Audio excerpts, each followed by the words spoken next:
상업영화, 작가주의 영화, 감동영화. 안녕하세요. 강기영입니다. 지난 시간 상업영화에 대해 조금 말했었는데요. 영화의 종류에 대해 좀 알아볼 필요가 있어요. 영화는 다큐멘터리가 있고 극영화가 있죠. 작가나 감독이 보통 하는 게 극영화인데, 극영화는 상업영화가 있고 예술영화가 있어요. 최근 드라이브 마이카, 괴물 이런 영화가 예술영화인데, 창작자의 입장에서는 작가주의 영화라고 말합니다. 그런데 꼭 작가주의 영화가 예술 영화라거나 비상업 영화를 말하는 것은 아닙니다. 가령 이창동 영화는 때론 흥행도 하는 영화인데, 미량이 160만 명, 오아시스가 110만 명 봤단 말이죠. 이창동 영화는 작가주의 영화입니다. 영화 전체의 작가의 철학이 지배하는 영화 아니에요. 그렇다면 박찬욱, 봉준호 영화는 작가주의 영화인가 상업 영화인가? 저는 양가적인 작품이라고 표현하는데, 양가적의 사전적 뜻은 두 가지 이상의 가치나 의미를 지닌 또는 그런 것입니다. 이게 박찬욱, 봉준호 작품을 말하는 가장 정확한 뜻이 아닐까 싶은데요. 상업적 재미도 있지만 작품성도 뛰어나서 예술적으로도 훌륭하죠. 그러니까 칸느에서 상을 받고 다소 대중성이 있는 영화제인 오스카에서도 상을 받잖아요. 기생충이라 한 작품이 칸느와 오스카에서 동시에 받은 건 이례적인 일입니다. 오스카는 지난번 오펜하이머에서 작품상 줬죠. 물론 오펜하이머가 단순히 상업영화라고는 말할 수 없는데, 이건 유튜브 오펜하이머 상업영화, 예술영화를 보시고 제가 출연했습니다. 왜 이런 양가적인 작품이 등장했을까?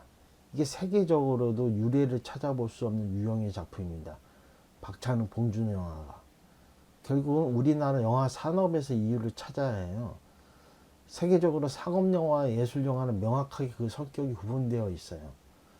왜냐하면 우리나라 상업영화는 평균 제작비가 코로나 전에는 4, 50억이던 게 물가가 올라서 지금 7, 80억으로 봐야 하는데, 인건비도 올랐고 홍보 마케팅 비용만 30억 이상 씁니다. 그러니까 해수해야 할 돈이 100억이 넘어요.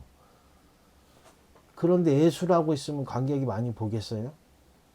그래서 명확한 상업영화의 지향점이 있어요. 모든 씬은 재밌어야 하고,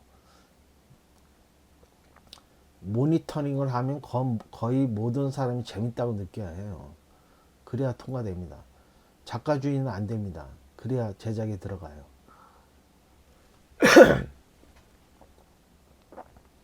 죄송합니다. 반면에 예술영화는 독립영화라고도 말하는데, 즉 적은 예산이니 재미보다 예술성을 추구하죠. 반대로 말하면 예술영화이니까 돈을 많이 안 줍니다. 재미가 좀 부족하다고 느끼니까 손익분기를 돈을 많이 주면 손익분기를 맞추기가 쉽지 않겠죠. 그래서 이제 뭐 그런데, 그래서 물론 독립영화라고 다 예술영화는 아니에요. 저는 아직 못 봤지만 카메라를 멈추면 안 돼 같은 영화도 있잖아요. 그 영화가 뭐 예술성보다는 어떤 뭐 다른 측면이 있지 않을까요? 아무튼 돈이 적으면 장소도 한정되고 시원한 스케일을 못 표현해서 인물 위주의 대화가 많고 예술성을 추구하게 되어 있어요. 아무튼 이런 두 가지 고민 속에서 감독들이 고민했죠.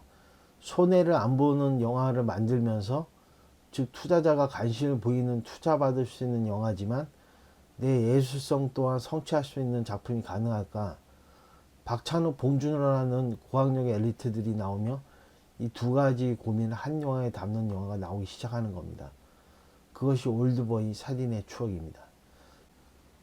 며칠 전 기사 보니까 봉준호 감독은 아직도 이걸로 싸워요. 미국에서 2천억짜리 영화를 만들었는데 편집을 제멋대로 해서 워너브라더스에서 내키지 않았나 봐요. 당연하죠. 2천억을 회수하려면 재미 위주로 만들어 흥행해야 하는데 이걸 작가적 고집으로 밀고 나가면 투백업사 입장에서 기분이 안 좋은 거죠. 그게 천하의 봉준호든 누구라도 그 돈보다 더 중요한 게 어디 있겠어요. 그런데 봉준호 감독은 그 평생 싸워온 사람이고 자신을 관철시키는 겁니다. 재미보다 더 중요한 게 있어요.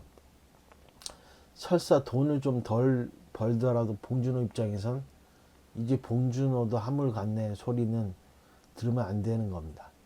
어쨌든 봉준호다운 게 더 흥행에 유리할지도 몰라요.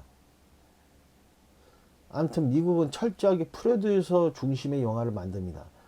봉준호 감독이 편집을 한 것도 이례적인 권한을 준 거예요. 미국은 감독직이나 편집권이 분리되어 있어요. 거의 마틴 스콜세지나 데미언 셔젤 정도급 정도나 자기 마음대로 편집을 합니다. 셔젤이 최근에 만든 바빌론은 3시간짜리인데 이것부터 관철시킨 게 이례적인 거예요. 미국 사람은 3시간짜리 안 보거든요. 인터스텔라도 그래서 미국에서 흥행이 안 됐어요. 아무튼 이 영화가 시네피 사이에서 유명한 게 그 유명한 똥 오줌 토가 나옵니다. 내용은 시네마 천국인데 똥 오줌 토가 나오고 엽기적인 조폭 나오고 한마디로 좆대로 찍은 거예요. 라라랜드 감독이니까 가능한 거예요.